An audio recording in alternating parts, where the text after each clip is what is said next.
Hey, mom friends! This is Functional Medicine for Moms, where we look at motherhood through the lens of functional medicine. I'm your host, Kelly Moline, a pharmacist with advanced training in functional medicine. From pregnancy and postpartum to everyday parent life, we talk root causes, natural solutions, and real stories from our own family's journey, plus conversations with experts along the way. Hey, friends, welcome back to my podcast, Functional Medicine for Moms. I'm Kelly Moline. I'm a licensed pharmacist, functional medicine consultant, wife, and new mom. And today I have my first interview, so I'm very excited. We are diving deeper into the Tylenol discussion that we talked about last week with the possible link, the association with Tylenol and autism that was released recently in President Trump's press conference. So today I have Dr. Carolyn Rachaner with us, and she is a local naturopath, and I'm going to introduce her with a bio here too, but I'm very excited to have her on board. So you don't have to just take my word from it, and you can hear from a local expert. So Dr. Carolyn Rachaner is a dietitian, traditional naturopath, clinical nutritionist, and functional nutrition consultant. She works with clients to get to the root cause of complex health challenges, including thyroid and adrenal conditions, digestive issues, and hormonal imbalances. She's also a consultant to nutritional supplement companies, helping them create effective formulas. She is a wife, mom of four, and homeschooler with a virtual health coaching practice based in Denton, Texas. Welcome, Dr. Carolyn. Thank you. Thank you, Kelly, for having me. I really appreciate it. Yes. So I actually met Dr. Carolyn in a local Facebook Crunchy Moms group.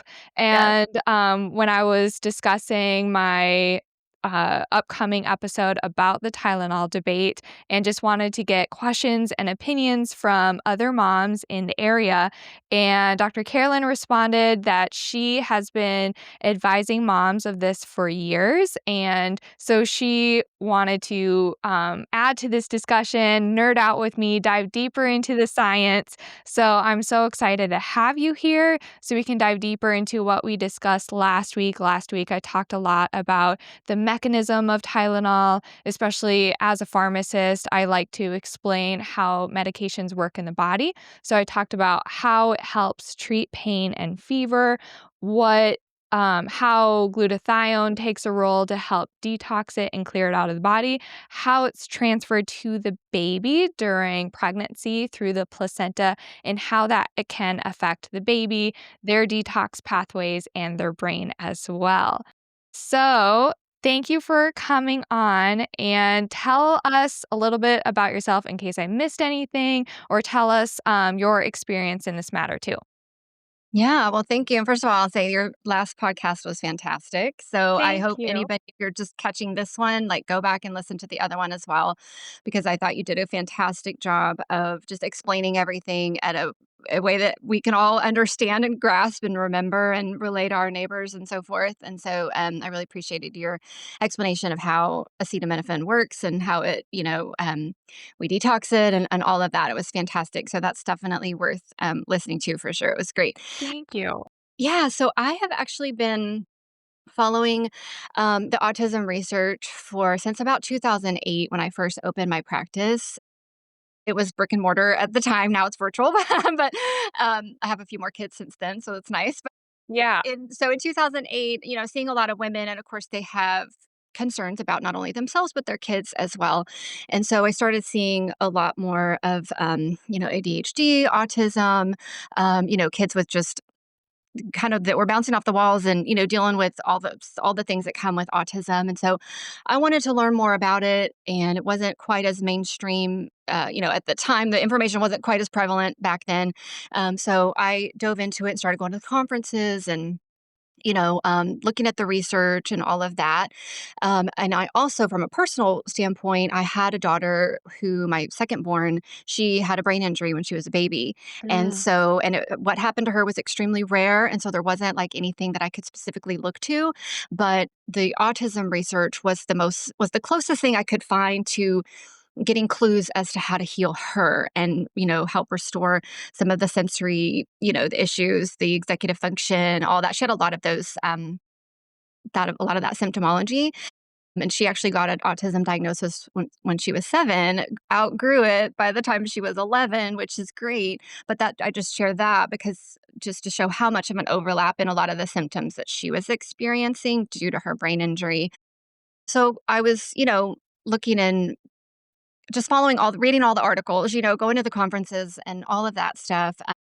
And I remember in 2017, actually went to an autism conference and got to meet Robert Kennedy, which was a joy. Wow. I know he Yeah. was amazing. And I remember his talk specifically because he was, one of the draws for me to go to the conference. And I remember him getting up on stage and he asked the room, which was probably, I don't know, 800 to 1,000 people in the room. He said, if you believe that your child's autism was triggered or stems from vaccines, stand Mhm. up. And about 95% of the room stood up. I was one of the only ones that Wow. didn't stand up because I knew that my daughter's issues were not from vaccines. I had never vaccinated my children. Um, but it really started me down that path of, looking into more the research on autism and vaccines, and then looking at other things as well, because, unlike parents who get into this maybe because of a vaccine injury, and maybe that is the trigger for their particular child. And so then um, all they hear sometimes is, oh, the vaccines caused autism. And I'm coming at it from a different perspective, saying, well, my daughter has a lot of these same issues and she's never been vaccinated. I never took a drug. I had a home birth. Like I know there no Mhm. nurse whisked her off and gave her something that I wasn't aware of. So totally different circumstances than most people who find themselves in that situation. But I just knew that there was more to it, right? And I Mhm. knew it wasn't just one causal thing because I'm seeing a child right in front of me who has a lot of the symptomology of autism, but has not experienced those things. So I think maybe that's a little bit of a blessing in disguise because I was able to approach it from a wider lens than Mhm. somebody who is looking for that one trigger or that Sure. one thing. And so, anyway, that's kind of a nutshell version of how I got into this and Sure. why I started looking at not only vaccines and of course Tylenol is what we're going to talk about today, but I Mhm. was hearing that even back then, even 2017, I was hearing about the links between glutathione. People were giving kids with autism glutathione and NAC, and like you talked about. And so, this information has been out there for a while. I was like jumping up and down during the press conference. I'm like, yay, they're actually telling the whole public. This is awesome. Yeah. Yeah. I'm sure you were happy too. No, that thank you for sharing that story. That really, I'm sure, hits home for a lot of people, especially when a lot of people are coming to you saying, "I think this is the cause," and you're like, "I don't think that's the cause for my child." So you wanna dive deeper into what can be causing it, but then also how we can help and how we can help prepare other future moms as well. Yeah, absolutely. Yeah. Absolutely. Perfect. So, I think with the acetaminophen and the Tylenol discussion, a lot of it revolves around how Tylenol is cleared from the body. So, again, I did discuss that in the previous episode and how it goes through the liver, and we need an antioxidant that we produce called glutathione to help neutralize and excrete it from the body. And so, I wanted your take on how toxins can build up in people and how different people can have a different response to the amount of toxins, what they're exposed to, and then the outcomes as well, whether that can possibly look like autism or other factors too. Mhm. Yeah, I think that's so important because, you hear, especially on social media right after the press conference, we heard people say, well, Tylenol came out in the 50s and autism wasn't till later, so it can't be. Or they say, well, I took Tylenol when I was pregnant and my kid doesn't have autism, so that can't be. Everyone loves to Mhm. simplify things and look for that direct cause and effect.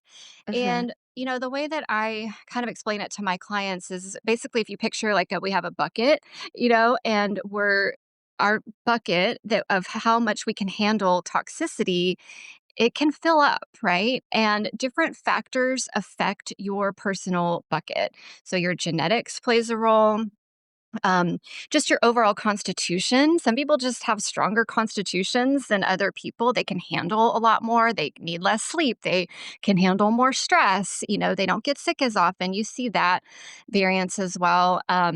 Certain people that, you could have a family living in a house full of mold, and one person is fine and one person is not fine, right? Like one Yeah, person getting for very, sure. very sick from that toxic exposure. So I mean, the list is endless, right, of the ways that we see this kind of manifesting in our culture today. But it's very clear that with this heavy load of toxicity that we're exposed to now, which we have to remember, we're exposed to more toxins today than at any time in history. So we were not designed to handle this amount of toxins, right? It's just getting worse and worse. So we can't say, well, my older kids are fine, or my grandma was fine, or and she ate worse than I did, or what, my mom eats worse than I, she's healthy, or what's wrong with me, kind of thing. It's because a lot of that is because with each generation, we pass on our toxicity, right? Mhm. And then we're exposed to more in the environment, in our food, in our air, in our water, and all of that. So, how full your bucket can get really depends on, like I said, exposure, genetics, constitution, all of that. And it also can depend on how equipped is your body to get rid of those toxins, right? So if we have, great bowel movements and our livers fantastic, and it's not clogging up with excess, corn syrup or heavy metals or anything like that, then maybe you do a good job handling a higher toxic load than your best friend or your child or somebody else that might not have, the squeaky clean liver or the the bowels that are work like clockwork and the great microbiome and all of that. So there's so many factors that play into this, and whether or not somebody might have a neurological issue like ADHD or autism or a mental health challenge or anything like that. Um, that it really is kind of like a puzzle, and that's usually what I tell my clients is like everyone's health is like an individual puzzle, Mhm. and we don't really have the picture to go off of exactly. So it can be a little bit difficult to put those pieces together. And that's why it can be so helpful for people like me and people like you who have that knowledge to be able to help put those puzzle pieces together. Um, but it's typically never just one thing, right? And Right. especially with something as complex as autism, Yeah. and we people wanna think, "Oh, that caused it, so that's what it is," or "That's that one thing. It's that I drank Coke when I was pregnant," or whatever, like, "What's that one thing? What did I do wrong?" We want that simple solution, and it's just never like that, right? It's not like, "Oh, somebody's with the flu sneezed on me, and now I have the flu," right? Like, it's not Mhm. it's these neurological issues are not as clear cut as that. True. Right. So Yeah, exactly. With toxins and exposure, I know that we talk about how, like, genes can load the gun, but the environment can pull the trigger, is what I like to tell people, and so that can be a big proponent. I know, especially in the autism community, I hear a lot of how it's truly genetic and how that is, like, one of the biggest factor. I've heard that that's the only factor, which I think it's multifactorial, which is something that we've talked about because I've also heard from moms saying, well, we have no genetic history of this, and I've done every single genetic test on my kid, and they don't have any of it. So to say it's 100% genetic is also really hard to hear from the mom who has went down that route and tried to test that, and that just wasn't the case for them. It can be the case for some people, and they might have one child that has that more severe autism, neurodivergent disorder, or maybe another kid has a different neurodivergent disorder or something else going on, or less severe or nothing at all, right? And they still have that same genetic component. So we need to, again, identify what those toxins are. And something like a medication, it's not so cut and dry of like never take a medication because sometimes it is warranted for for that, which is why we're always talking about the risk versus benefit, especially with your doctor who knows you the best. And then always trusting your gut instinct as well, especially that mom's intuition is so strong. So knowing that can be really helpful too. But yes, like having more of those toxins on board is going to make more and more of a difference. So, can you explain some of those toxins that moms may be exposed to, especially in pregnancy or little kids, so that we know when to like double think about this again? Um, and so we know like when to keep an eye out and when it's maybe safer. Yeah, absolutely.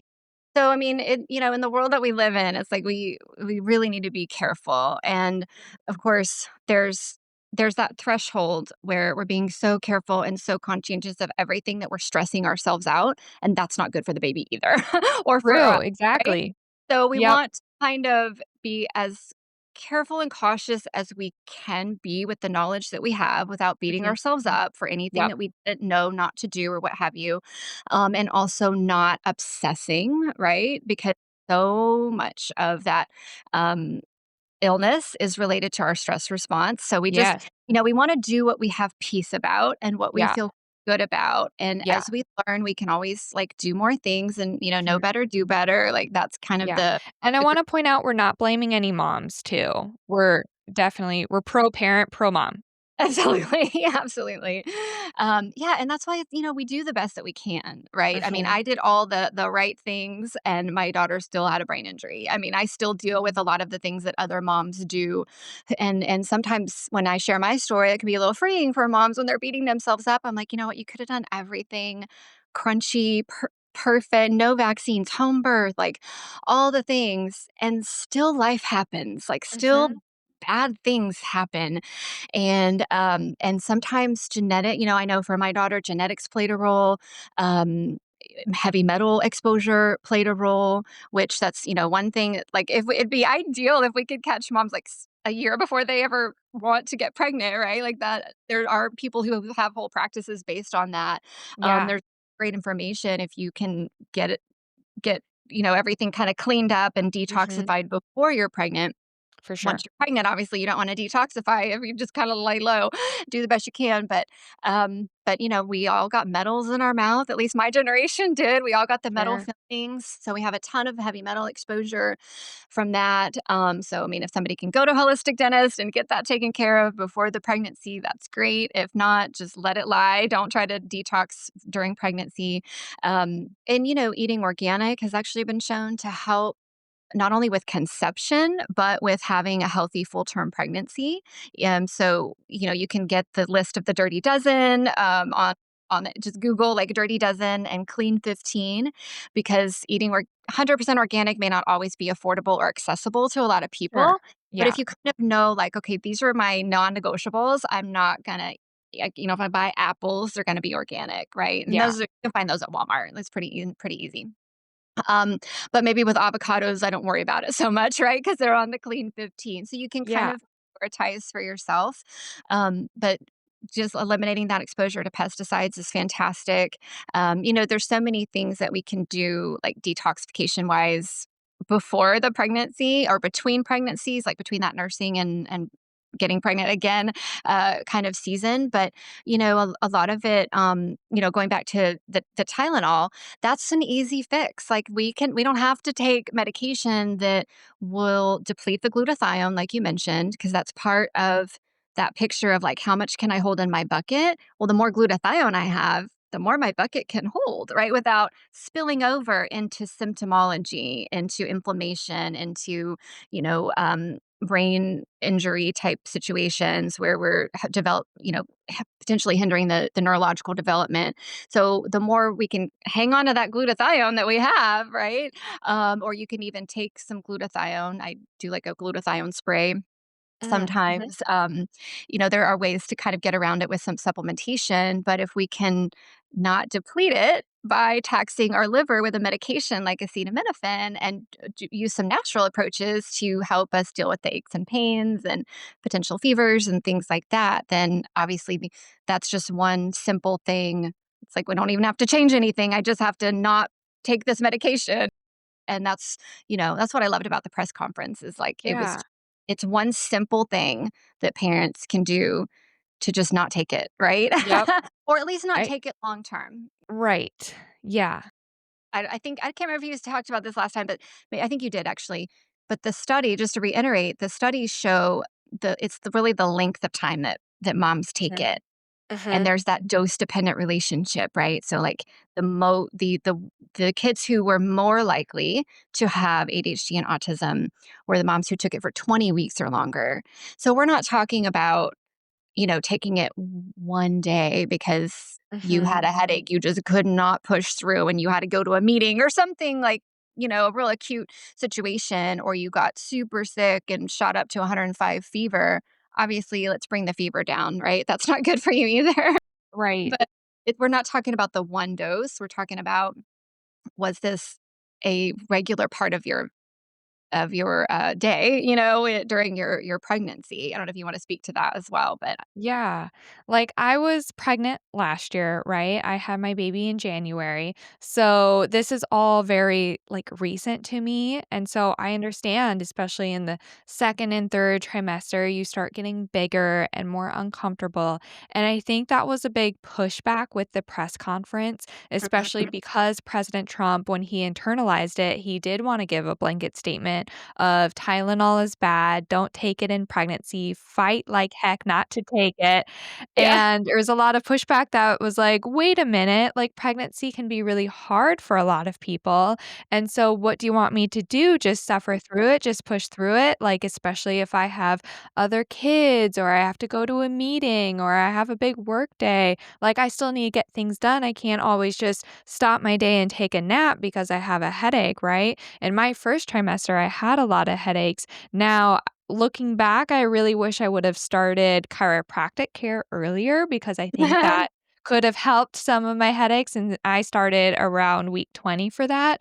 But yeah, it does get more and more uncomfortable. So, what are some things that maybe a lot of moms don't know are options of safe alternatives, especially for that? Maybe their fever is creeping up, but I think it's mostly they're taking it for that, like, pain or uncomfortableness with the pregnancy. Yeah. No, I think it's a great question. And, I had my first baby at 26 and my last baby at 36. And I can tell you that decade of difference mattered. I was so uncomfortable with my fourth one. And I thought, oh, I should have just got them all done when I was in my 20s because this is not fun. So, yes, I remember the back pain. I remember like all of that. Um, and, you know, there are, the first thing I approach everything with as a naturopath, my training is like, let's get to the root of it. Mhm. Right. And I think a lot of people in our functional space can kind of go from let's put a medical band-aid on it to let's put a natural band-aid on it, and so I don't ever want to do that, Mhm. like just say, oh, just take this supplement and you'll be fine, because I always like to get to the root of why you're uncomfortable. Obviously when we're pregnant we're going to be a little uncomfortable. All that chiropractic is fantastic for getting to the root of that. um, and then just realizing that it is what it is and it's not going to last forever. Right, that too. Growing Mhm. human, right? It's going to be a little squished up in there and things are going to hurt a little bit. But getting to the root of it is important. However, we don't want to suffer, right? Like nobody needs to Mhm. suffer. There are definitely Yeah. some things that we can do to help ease our suffering from a natural perspective. Just thinking about the root of it, like headaches, for example. um, Recognizing that you need more water when you're growing a baby, right? That takes a lot of energy. So maybe increasing the hydration could be a way to tackle that. That might just be your head telling you, I need dehydrated. I need a little bit more water. Putting a little sea salt in your water to help make sure that the water really hydrates and gets in your cells, which you don't taste it, I promise. And it sounds gross. Just simple things like that can be really helpful. Taking Epsom salt baths, just to relax and get that magnesium in your muscles. Taking magnesium can be fantastic for headaches. Um, it's a great time to, if you haven't already, to maybe do a food sensitivity test. If you're like, I am miserable, I'm super inflamed, I'm headachy, pregnancy is just rocking my world, I can't take it. Um, you could be eating things that you're sensitive to and not know it. And even with pregnancy, food sensitivities can sometimes change because, our immune system starts to shift, right? So, Sure. you Can can you do. explain how food sensitivities can relate to something like headaches or other symptoms? Because I think a lot of people don't correlate the two. Yeah, that's a good question. So when you eat something that your body is sensitive to, your immune system mounts an immune reaction similar to like if you were getting sick, basically. And so even though you don't get a fever, you know, um, get the sniffles or anything like that, but your immune system is kind of working behind the scenes to say this is not foreign, this is foreign, and we don't really want this here. And that creates an immune response, which creates inflammation, right? For And sure. so that acute inflammation, if we're eating something that we're sensitive to, like say gluten, that's like the most obvious example, but even if it's something random like pineapple or, it could be anything that you're sensitive to, if you're eating that multiple times a day, which if you think about gluten, most of us, unless you've deliberately gone gluten free, most of us are eating that 2 or 3 times a day, or dairy, something like that. Then you've got this low level inflammation immune reaction kind of happening on a regular basis. And headaches are an kind of an outward sign of inflammation in your system. As well, you could have the digestive issues, that would obviously prompt you to say, I need to get some food sensitivity testing or like figure out what I'm eating that's bothering me. Yeah. But that's a digestive issue, which could be enzymes, it could be all kinds of different we can't rabbit trail that that too much, but could be all the digestive stuff, or it could be that your immune system is responding unnecessarily to a food in your diet that you're eating all the time, and that creates inflammation. Well, what happens when you're inflamed, right? You hurt. There's Mhm. this low level heat and inflammation in your system. So addressing that through maybe shifting your diet could be helpful. Going off some of the more highly inflammatory foods like gluten and dairy can be, and sugar. Sugar is the most inflammatory food. So, and I understand the first trimester cravings are a real thing. Right? All we want are sugar and carbs and all the bad things. First was strawberry ice cream, and I have no idea because I don't even like strawberry ice cream. I don't know where that That's came from, funny. but Yeah.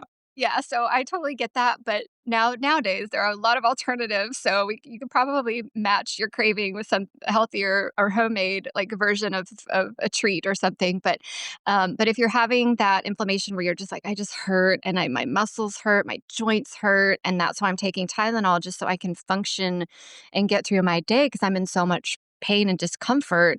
Um, I would say some of the top tier things that I would look at would be getting inflammatory foods out of your diet, eating Okay. more anti-inflammatory diet, taking omega-3s, which are fantastic for the baby anyway, and there are For not sure. enough in the prenatals. So, For sure.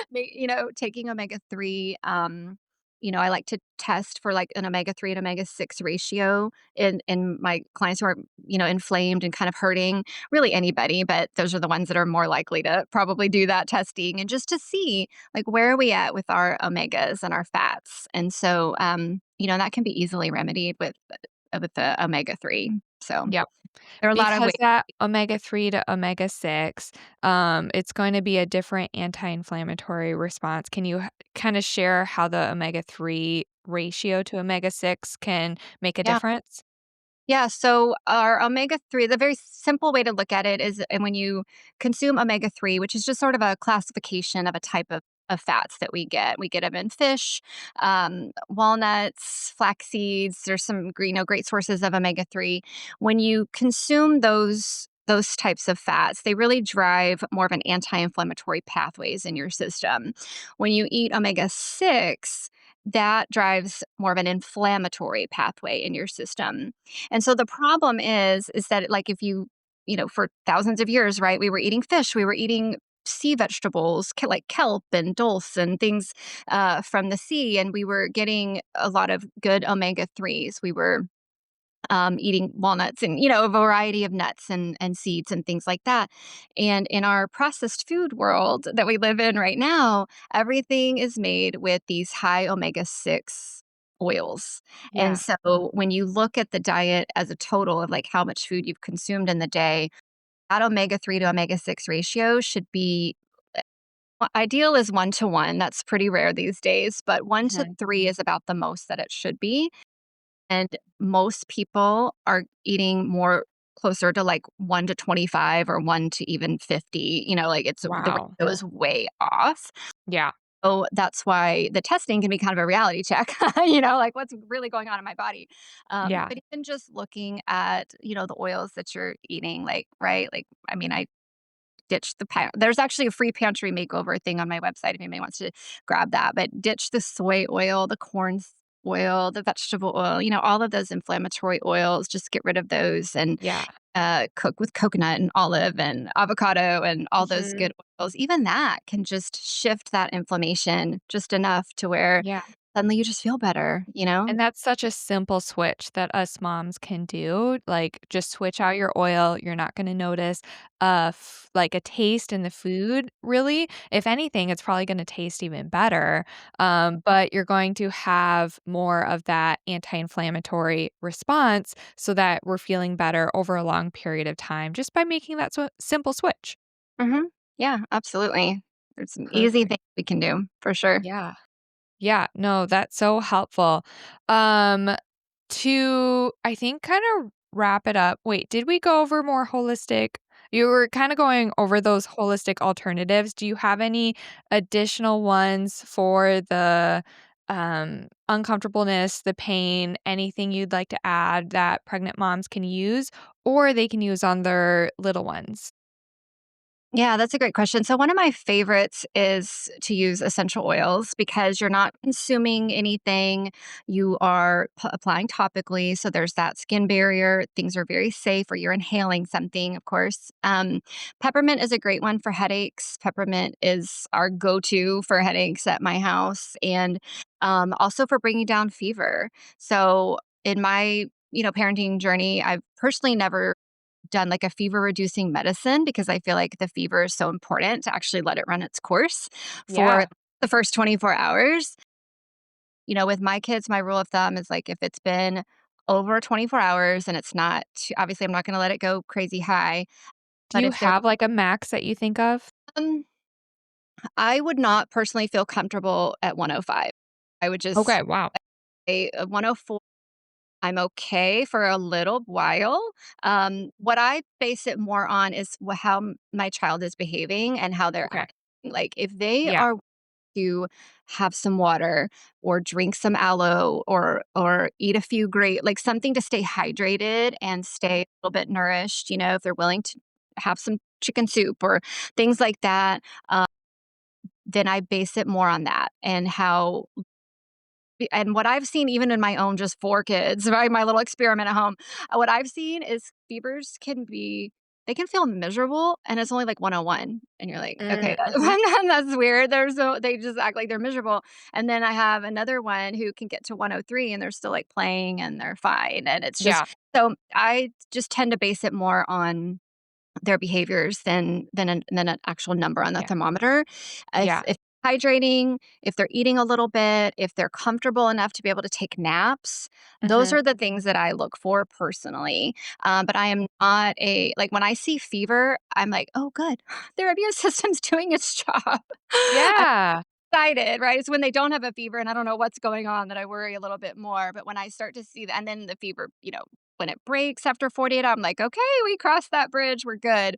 So I Yeah. actually enjoy having that little indicator that their body is working and doing its job. I wouldn't want to artificially suppress that.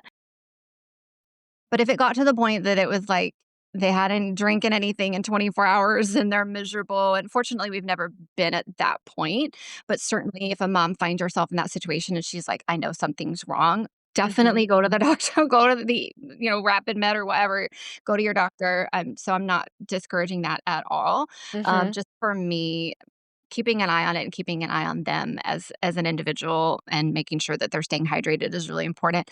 But there have been a couple times where I've seen it creep up to like that 104 and I'm like, okay, we're pressing in on 24, 36 hours of fever and lethargy and all of that, and I'm getting a little nervous. I want to bring it down so they can take a nap or so that they Mhm. can feel more comfortable and hydrate and all of that. Then I'll do peppermint essential oil on the bottom of the feet, and that's the Okay. safest place to put oils on a baby. It's really the only safe place to put oils on a baby. Do you do Um, that directly or do you use a carrier oil?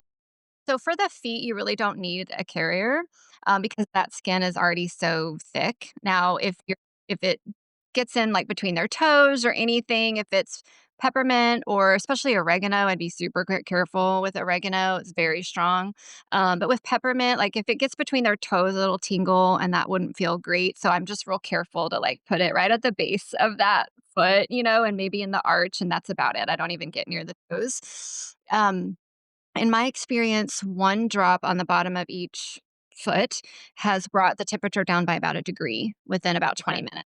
Wow. So sometimes that's just enough to get you across that threshold to where they're like, okay, and do a tepid bath and, make sure they're drinking lots of nice cold water. And once you get past that point where they can drink water, they feel more comfortable, they can take a nap, then, in my experience, they usually wake up and the fever's broken. So I feel like that is a way to assist the body, and but still feel cautious and comfortable with with where that number is on the thermometer, because I know it does definitely get scary when it starts to get up too high. So that's one thing, and then, there's the whole world of herbs that we can Mhm. tap into. I would say with herbs during pregnancy, you do need to be very cautious and work with somebody who knows their herbs, and this is not a situation where you go to Whole Foods and ask the 17-year-old in the Yeah. supplement section if something is safe, right? Um, so definitely you wanna work with somebody. There are some herbs that are not safe during pregnancy. But there are some that are quite safe, especially if you're only taking it as needed, right? So I'd never recommend herbs during the first trimester ever under almost any circumstance, only because it's such a fragile time. And those early miscarriages are unfortunately not uncommon. I've had several myself. And so Mhm. I know the pain of that. And I would never want anybody to think, oh, it's because I took this herb or, Right. blame themselves for that. Um, so just to err on the side of caution, I say no, nothing herbal. I mean, herbal tea or something like that is fine, but I wouldn't dose an herb in a capsule form during the first Yeah. trimester. And then as the pregnancy progresses, then we can talk about, okay, well, what is a safe dose? What wouldn't you normally find in your food, right? Like turmeric, for example. Turmeric is great, but we don't mega dose it, right? Like, that Mhm. can cause some liver problems too if we're just throwing tons and tons of turmeric at somebody. But if you think about what would I add to my food? Maybe I just start by adding it to my roasted vegetables, or I make Sure. curry or something like that. Adding those spices, those herbs in a modest and caution, with some caution, I'm trying to say, can often be very helpful to kinda tip the scales of the inflammation. Um, and there are a lot of great pain relieving herbs. I mean, aspirin comes from white willow bark, Impress you with my pharmaceutical knowledge there. So a lot of these medications came from herbs. Those Yeah, compounds that help with pain and inflammation are found in the natural world, in the plant kingdom. for So sure. we just have to, um, just work with somebody who knows how to tap into that in a very safe way. Yep. For sure. I also mentioned the chiropractic care that can be really helpful for that uncomfortableness. I know during my pregnancy, I did deal with a lot of lower back pain and hip pain, Mhm. and the nerve pain down my legs. So that really helped with that. I also use the peppermint oil on my temples during my headaches, especially in that first trimester. Fun fact, if you're nursing though, the peppermint oil can decrease your milk supply. So that's something that, I looked into later, so that's something to be aware of.